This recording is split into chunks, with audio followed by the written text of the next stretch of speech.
There's something about video game beaches that just hit different. It doesn't matter if you played them as a kid or you're experiencing them for the very first time right now. The moment you start hearing the waves, the music, the vibes, it feels like a vacation you actually never took. A place where nothing matters, no stress, no rush, just the sun, music, water, and time slowing down just for you.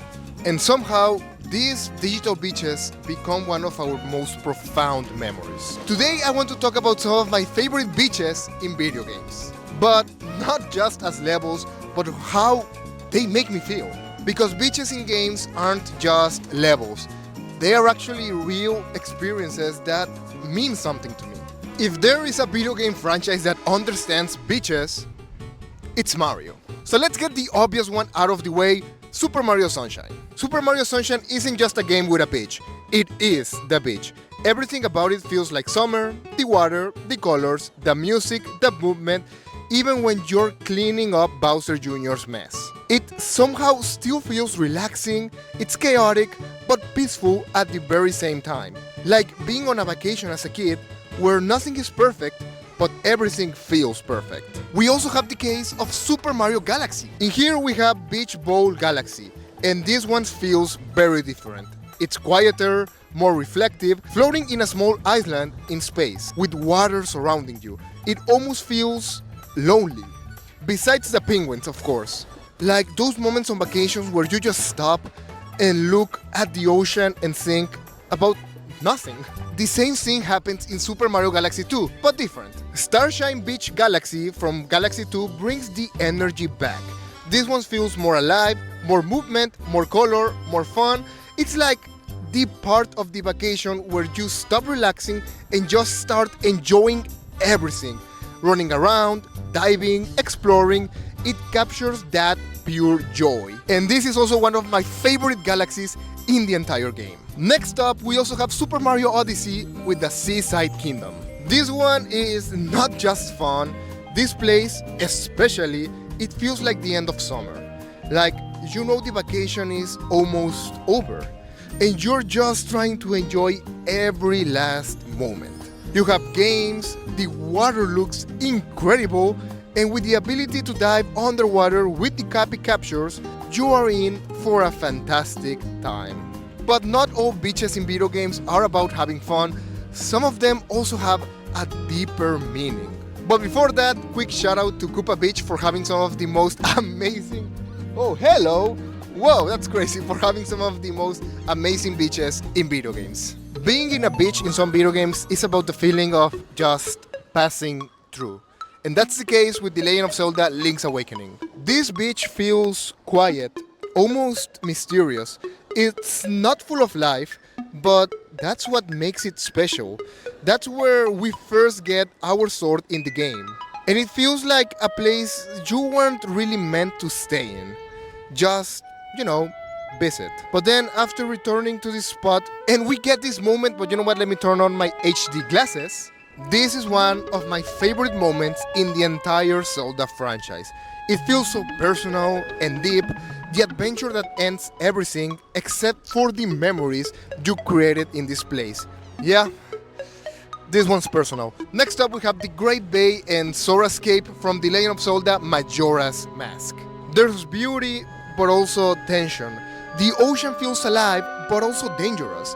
It's not just a vacation anymore, it's a world with a problem.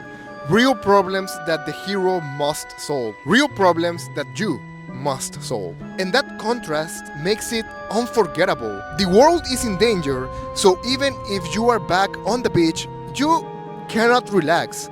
There's much to be done. And we also have the map edges of The Legend of Zelda Breath of the Wild. And also Tears of the Kingdom. The beaches feel empty, disconnected, even from the rest of the map.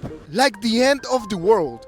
Standing there, looking at the endless ocean with the game's incredible visuals, it gives you this strange feeling of freedom, but also isolation at the exact same time. I will never forget horse riding in this part of the map for the very first time. It was lonely, but beautiful. at the same time. And then there's The Legend of Zelda, The Wind Waker. Of course, we cannot talk about beaches in video game without talking about The Legend of Zelda, The Wind Waker in general. This one feels freeing. It's not just one beach, it's an entire ocean, sailing across the Great Sea, island to island, with nothing but the wind and the waves guiding you. It feels like pure adventure, but also peace. There are moments where you just stop moving, look at the horizon, and let the music and the ocean do the rest. It's simple, but it stays with you. And then we have the beaches that just feel like home. Spongebob Squarepants Battle for Bikini Bottom captures that beach vibes in pretty much most of the game. Pretty much 90% of it has this sense of a beach party, but none of them do as much as Goo Lagoon. Goo Lagoon. Goo Lagoon is pure childhood. I played the original GameCube version before playing the HD remake rehydrated on the Nintendo Switch. Bright colors, silly energy, chaos everywhere, but a pretty sick soundtrack. But that's exactly why it works. It feels like those perfect summer days as a kid, minus, all those robots. This one feels very nostalgic to me personally, and I just love it for it. We also have Destiny Islands from the first Kingdom Hearts. This one hits really hard. It's not just a beach, it's the beginning of everything. Literally, before the darkness, before the adventure, just friends, dreams, and the ocean. It feels like a memory you wish you could go back to, and the start of something new and great. I love this area of the game. It's almost like the calm before the storm, a place where Sora can be a kid before having to grow up and face the challenges in his life. In a way, it feels like childhood. For the last three, I want to talk about Wuhu Island. This one feels real, like a place you've actually been to, even if you haven't. Flying over it, walking around it, playing in it, it feels alive, fun, unique, like a complete vacation captured in a game. You do not spend a lot of time on the beach in this one, but it does capture the feeling. And I'll be honest, it feels great. And then we have the Ever Bay Coast from Kirby and the Forgotten Land. This one feels peaceful, but not like the others. Because here, the beach isn't just beautiful, it's forgotten. You got the clear water, the soft sand, the bright skies, everything you expect from the perfect beach across all the levels. But then you start to notice the details, the abandoned structures, the broken pathways, the remains of something that used to be alive. And suddenly, the whole place feels different. It's calm, but also a little melancholic. Like you walking through a memory that doesn't belong to you. And that's what makes it so special. Because it's not just about relaxing, it's about the strange feeling of finding beauty in something that has been left behind. Like the end of a vacation that already ended a long time ago. And finally, I have Donkey Kong Bananza. There are plenty of layers that feel unique in this game. I mean, we have one of our first layers, but I want to focus on one in specific, and that is the resort layer. This one feels calm, not in a quiet or empty way, but in a fresh way, like stepping into a place where the air feels lighter, where everything just slows down naturally. The colors feel soft, more inviting, and there's this constant sense of movement, but never chaos. And I think a big part of it comes from the fruit that you find across the layer. Everything looks vibrant, alive, refreshing. It almost feels like you can taste the environment, like a cold drink on a hot day, or fresh fruit after being out in the sun. It's not trying to overwhelm you, it just exists, and it lets you exist with it.